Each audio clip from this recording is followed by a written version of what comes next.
میں ڈاکٹر شیخ محمد مصطفیٰ Abdul Sattar, assistant professor شعبہ اردو، سنجیونی مہاودیالیہ چاپولی، تعلقہ چاکور، ضلع لاتور۔ میرے مقالے کا عنوان علامہ اقبال کا فلسفہ خودی ہے۔ نشاں یہی ہے زمانے میں زندہ قوموں کا کہ صبح و شام بدلتی ہیں ان کی تقدیریں۔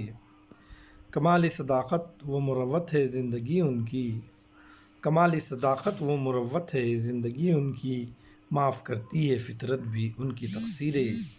قلندرانہ ادائے سکندرانہ جلال، یہ امتیں ہیں جہاں میں برہنہ شمشیریں۔ خودی سے مرد خود آگاہ کا جمال و جلال، خودی سے مرد خود آگاہ کا جمال و جلال، کہ یہ کتاب ہے باقی تمام تفسیریں۔ دنیا میں جتنے بھی سائنسداں، مفکر، شاعر ہوئے وہ اپنے اپنے وضع کردہ اصولوں کے نام سے جانے جاتے ہیں۔ سبھی نے اپنے اپنے فلسفے وضع کیے۔ اقبال نے بھی ایک فلسفہ وضع کیا جو فلسفہ خودی کے نام سے جانا جاتا ہے۔ فکر اقبال میں خودی ایک مرکزی اہمیت کا حامل ہے۔ خودی کا نام آتے ہی ہماری زبانوں پر بے ساختہ اقبال کا نام آتا ہے۔ علامہ اقبال احیاء اسلام کے شاعر و مفکر ہیں۔ ان کی شاعری میں محبت رسول صلی اللہ علیہ وسلم اور امت رسول سے محبت رچی بسی ہوئی ہے۔ اقبال نے اپنی شاعری سے قابضہ مسلمانوں کو بیدار کرنے کا کام انجام دیا ہے۔ انہوں نے اپنی فکر کو قرآنی تعلیمات کی روشنی میں پیش کیا۔ وہ قوم کے مستقبل کو قرآن کی روشنی میں تلاش کرنے کی کوشش کیا کرتے۔ اقبال کا دعویٰ ہے کہ ان کے کلام کا ایک حرف بھی قرآن سے باہر نہیں ہے۔ اقبال کو مسلمانوں سے بے پناہ لگاؤ تھی۔ وہ مسلمانوں کو ان کی ذمہ داری کا احساس دلانا چاہتے تھے۔ وہ چاہتے تھے کہ قوم اپنے کھوئے ہوئے ورثے کو حاصل کرے، اور اقبال کی دلی تمنا تھی کہ قوم کی ڈوبتی ہوئی ناؤ ساحل سے ہمکنار ہو جائے۔ انہوں نے اپنے اشعار کو پیغام کا وسیلہ بنایا اور اپنے اشعار کے ذریعے قوم و ملت کو خودی کا درس دیا اور خود کو پہچاننے کی ترغیب دلائی۔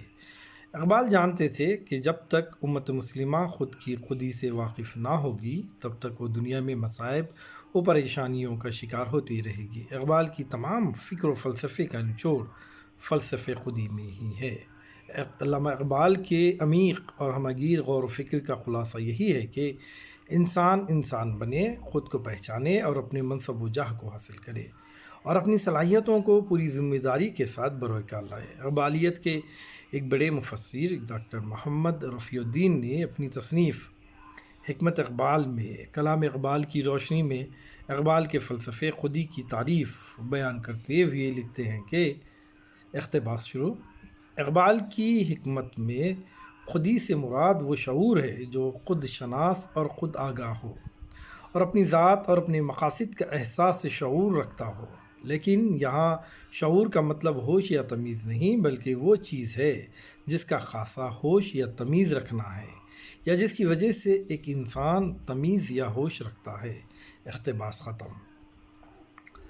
عام طور پر خودی کا لفظ پیغام یا فلسفہ حیات میں تکبر و غرور یا اردو فارسی کے مروجہ معنوں میں سمجھا جاتا ہے، جبکہ حقیقت اس کے برعکس ہے۔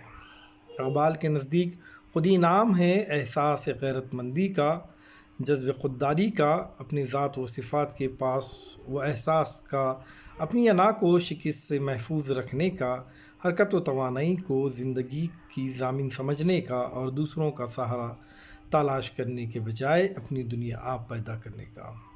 فرد اور ملت کی ترقی و پستی خودی کی ترقی و زوال پر منحصر ہے۔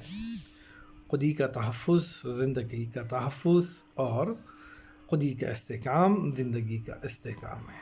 ازل سے ابد تک خودی کی کار فرمائی ہے۔ اقبال نے خودی کا ذکر اپنے کلام میں جگہ جگہ اور الگ الگ پیرائے میں بیان کیا۔